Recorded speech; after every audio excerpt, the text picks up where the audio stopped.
Bismillahirrahmanirrahim. Assalamualaikum warahmatullahi wabarakatuh. Bagaimana kabar kalian semua hari ini? Semoga Allah senantiasa melimpahkan rahmat dan kasih sayangnya kepada kita semua, dan Allah menetapkan diri-diri kita dalam kebaikan serta kesehatan yang baik. Ya, anak-anakku, pada hari ini kita akan menjelaskan materi tentang semangat beribadah dengan meyakini hari akhir.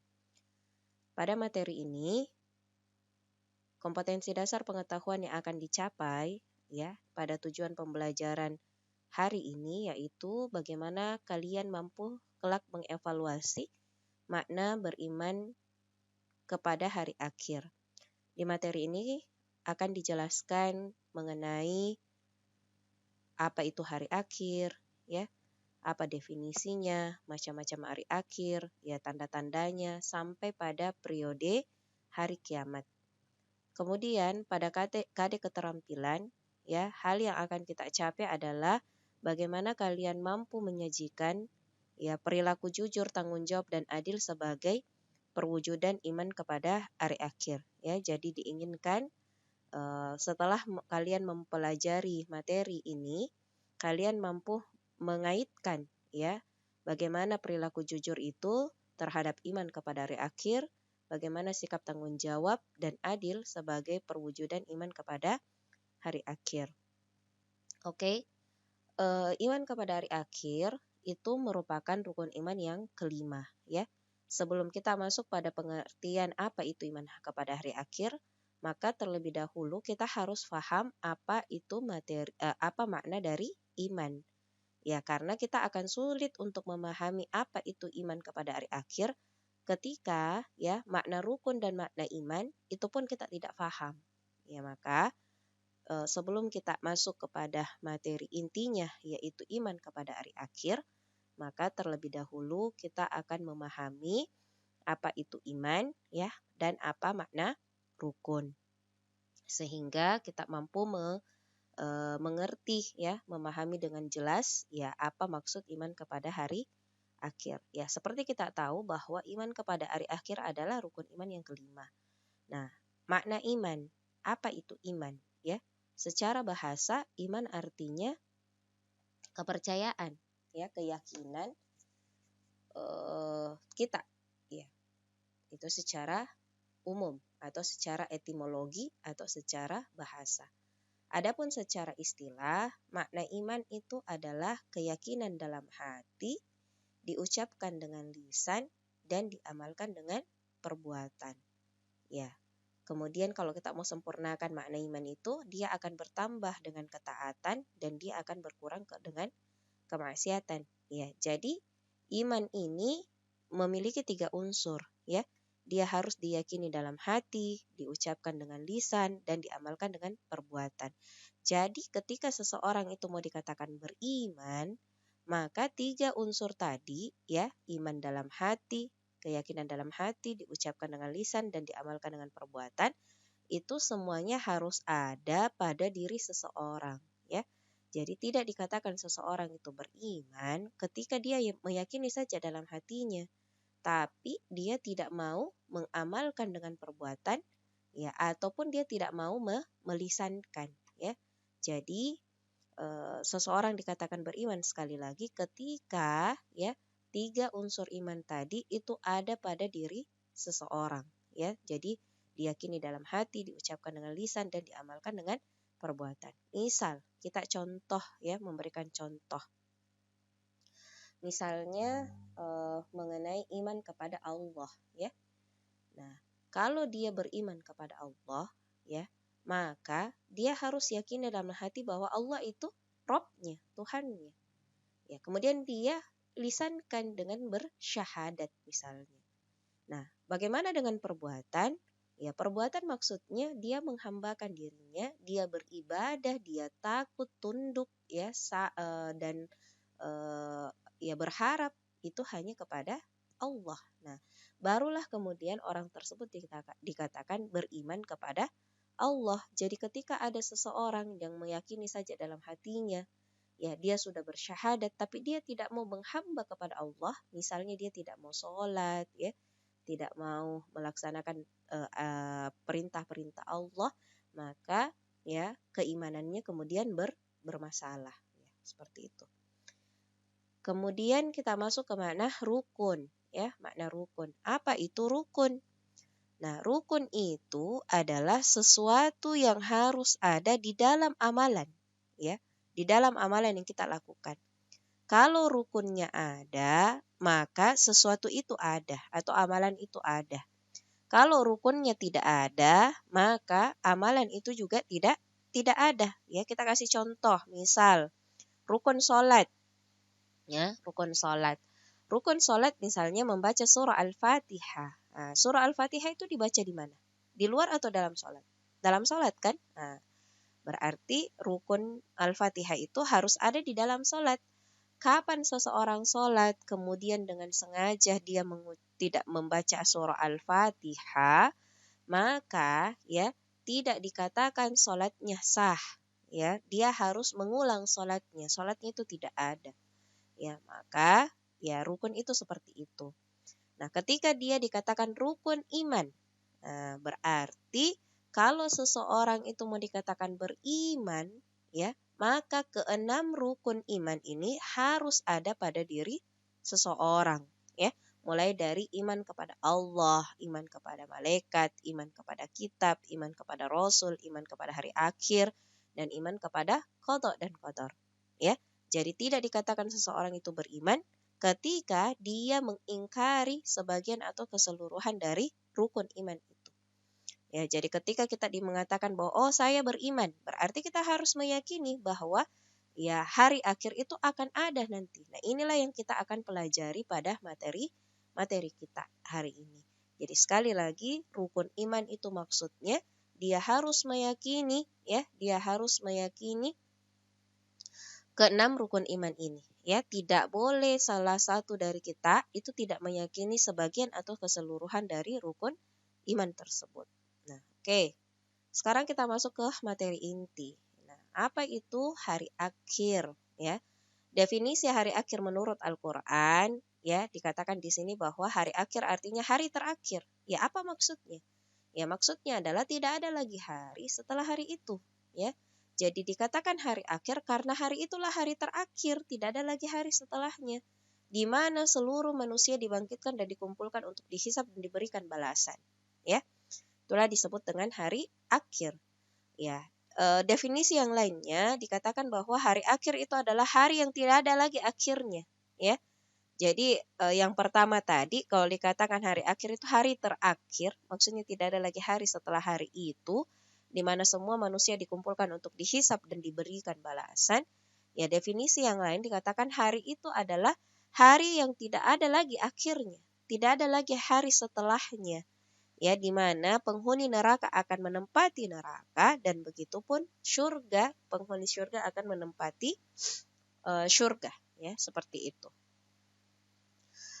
Kemudian apa itu iman kepada hari akhir? Ya, beriman kepada hari akhir berarti dia meyakini dengan pasti kebenaran setiap hal yang diberitakan oleh Allah dalam kitabnya dan setiap hal yang diberitakan oleh Rasulullah, mulai dari apa yang terjadi sesudah mati, fitnah kubur, azab kubur, nikmat kubur, dan apa yang terjadi sesudah itu seperti ya kebangkitan dari kubur, berkumpul di padang mahsyar, catatan amal, hisab, mizan, haud, sirat, syafaat, syurga, neraka, serta ya apa-apa yang telah Allah janjikan bagi para penghuninya. Nah, apa yang dimaksud di definisi ini? Ketika seseorang dikatakan beriman kepada hari akhir, berarti dia meyakini dengan pasti kebenarannya. Maksudnya tidak ada lagi keraguan di dalam hatinya bahwa akan terjadi itu yang namanya hari akhir. Ya, ada itu yang namanya hari akhir. Dia mengimani sebab Allah telah menyampaikannya dalam Al-Quran. Ya, sebentar kita bahas dalilnya. Dan serta apa yang diberitakan oleh Rasulullah terhadap hari akhir tersebut. Ya, misal tentang kalau orang sudah wafat itu akan menghadapi namanya fitnah kubur. Ya, nanti juga kita akan bahas di materi ini. Ya, ada namanya azab dan nikmat kubur. Ya, ada namanya nanti dikumpulkan di pada mahsyar catatan amal. Nah, semua ini ya, insya Allah kita akan jelaskan pada materi hari ini. Ya, insya Allah. yang kemudian kita akan membagi dia menjadi beberapa pertemuan karena tidak mungkin semuanya akan selesai pada hari ini ya, tidak mungkin seperti itu. Oke, kita lanjut. Nah, hari akhir itu dibagi menjadi dua macam. Ada namanya kiamat sughroh dan ada namanya kiamat kubroh. Ya, kiamat sughroh biasa disebut dengan kiamat kecil, ya. Sementara kiamat kubroh itu biasa disebut dengan kiamat besar. Nah, kiamat sughroh apa maksudnya? Yaitu kematian setiap individu, ya, kematian setiap makhluk secara individu. Berarti wafatnya seseorang. Nah, apa dalilnya? Dalilnya adalah surah Al-Imran, ya, ayat 185. Ya'udzubillahi minasyaitonirrajim. Bismillahirrahmanirrahim. Kullu nafsin dha'iqatul maut. Setiap yang bernyawa akan merasakan mati. Wa innama tuwaffawna ujurakum yaumal qiyamah. Hanya pada hari kiamat sajalah diberitakan dengan sempurna balasanmu. Faman zuhziha 'anil nar wa udkhilal jannata faqad faza.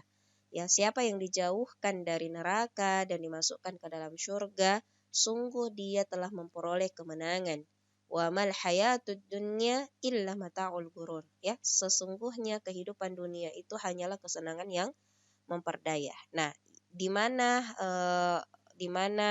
yang kita akan garis bawahi di sini yaitu kullu nafsin dha'iqatul maut. Ya, setiap yang bernyawa itu akan mati. Nah, itu yang dimaksud di situ adalah kiamat sughroh, ya, matinya setiap individu.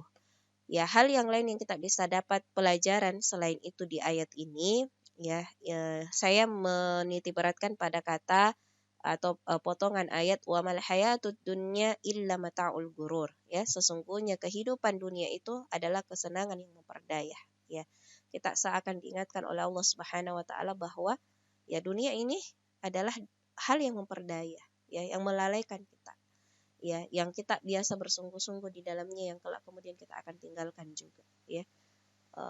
Bukan berarti bahwa kita tidak boleh mengambil dunia, ya, tidak seperti itu. Tapi juga tidak maksudnya adalah tidak menjadikan dunia itu sebagai tujuan dari kehidupan kita. Karena tujuan diciptakannya diri kita itu adalah seperti yang disebutkan oleh Allah Subhanahu wa taala di surah Az-Zariyat, ya, dikatakan bahwa ma khalaqtul jinna wal ins, ya, illa liya'budun. Tidaklah Allah menciptakan jin dan manusia kecuali untuk beribadah kepada Allah, ya. Oke. Sekarang kita masuk ke kiamat kubroh. Kiamat kubroh artinya adalah hancurnya alam semesta dan seluruh makhluk yang bernyawa yang akan mati. Nah, yang mana itu kiamat kubroh? Ya, ini tadi hancurnya alam semesta beserta segala isinya dan semua makhluk di dalamnya akan wafat. Apa ayatnya? Ayatnya adalah surah At-Takwir atau dalilnya adalah surah At-Takwir ayat 1 sampai 3. Ya'udzubillahi minasyaitonirrajim. Bismillahirrahmanirrahim. Idza syamsu kuwirat, ya, wa idzan nujumun qadarat, wa idzal jibalu suyirat. Ya. Allah katakan pada surah At-Takwir itu, ya, apabila matahari digulung, ya, idza syamsu kuwirat, apabila matahari digulung. Jadi pada hari kiamat nanti akan terjadi hal ini, ya. Wa idzan nujumun qadarat, ya, dan bintang-bintang berjatuhan. Wa idzal jibalu suyirat, dan apabila gunung-gunung dihancurkan, ya. Dan masih banyak sebenarnya ayat lain yang mengisahkan tentang kiamat kubroh. Oke, kita masuk ke dalil, ya, dalil dari iman kepada hari akhir, ya. Pada pertemuan ini kami sebenarnya banyak dalil, ya. Sekali lagi banyak dalil yang menceritakan tentang hari akhir. Namun pada kesempatan ini kita akan membahas beberapa dalil saja. Ya, yang pertama adalah surah Al-Baqarah ayat 62. Apa kata Allah di situ? A'udzubillahi minasyaitonirrajim. Bismillahirrahmanirrahim. Innal ladzina amanu wal ladzina hadu wan nasara was sabiina man amana billahi wal yaumil akhir wa 'amila shalihan falahum ajruhum 'inda rabbihim wala khaufun 'alaihim wa la hum yahzanun. Ya, sesungguhnya orang-orang mukmin, orang-orang Yahudi dan Nasrani, orang-orang Sabi'in, siapa saja di antara mereka yang beriman kepada Allah hari kemudian dan beramal soleh, mereka akan menerima pahala dari Tuhan mereka dan tidak ada kekhawatiran bagi mereka dan tidak pula mereka bersedih hati. Di mana di sini ya materi hari akhirnya di sini. Ya, di hari kemudian dan beramal soleh. Jadi kata Allah, siapa yang beriman kepada hari akhir kepada Allah hari akhir, maka mereka adalah orang-orang yang mendapatkan pahala. Ya, dan mereka tidak akan perlu khawatir terhadap kehidupannya di akhirat nanti insya Allah. Ya, kemudian di surah Al-Baqarah ayat 177 ya. Ya, kita lihat apa kata Allah di sini. Ya, laisal birra an tuwallu wujuhakum qiblatal masyriqi wal maghribi walakinna birra man amana billahi wal yaumil akhir. Ya, kita lihat di sini saja ya. Bukanlah menghadapkan wajahmu ke arah timur dan barat itu sesuatu kebaikan, akan tetapi sesungguhnya kebaikan itu adalah beriman kepada Allah dan kemudian hari akhir, malaikat-malaikatnya, kitab-kitabnya, ya, dan memberikan harta yang dicintainya kepada kerabatnya dan seterusnya. Nah, di mana stressingnya di sini? Ya ini tadi, ya, hari kemudian, ya. Dari sini kita bisa memahami bahwa hari kemudian atau hari akhir itu adalah hari yang pasti akan terjadi, pasti akan datang, pasti akan ya benar akan adanya hari kiamat tersebut.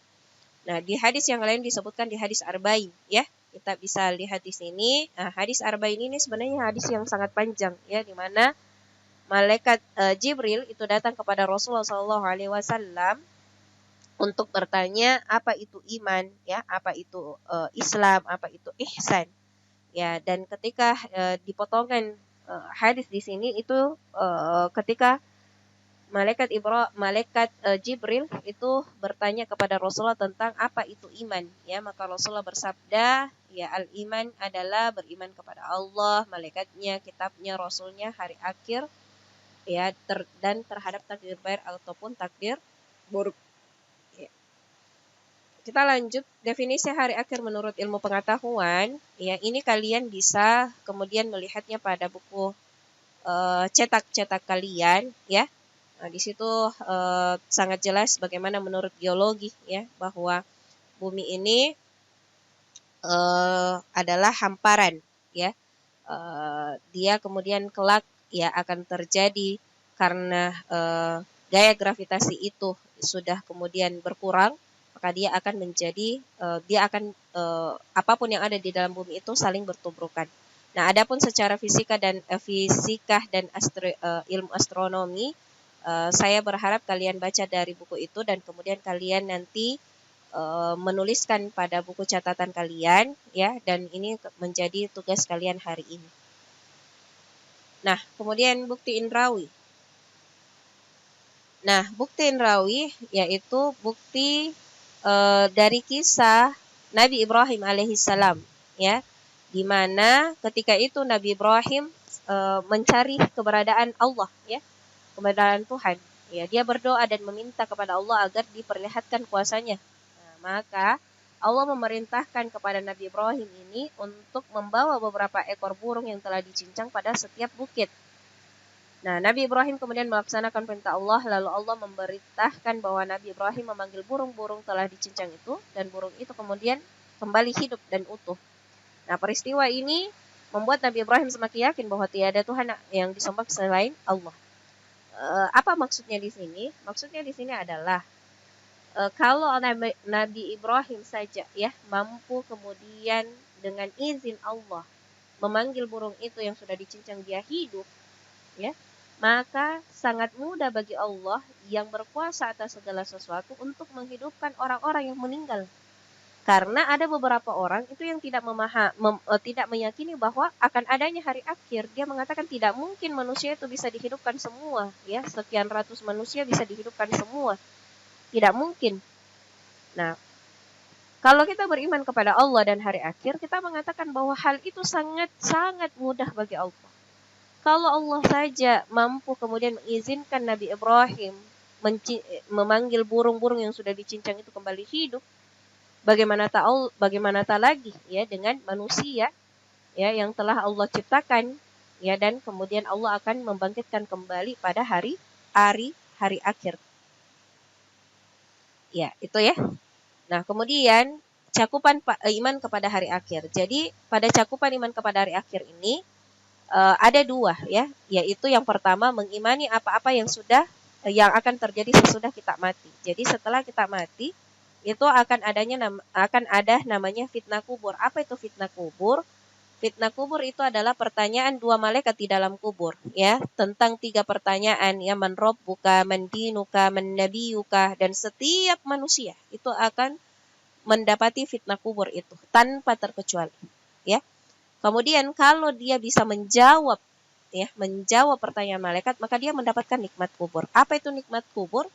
Nikmat kubur itu adalah hal yang baik yang dia akan dapatkan setelah menjawab pertanyaan ini sebagai bukti dari keimanannya, balasan dari keimanannya dan amal solihnya pada saat di dunia.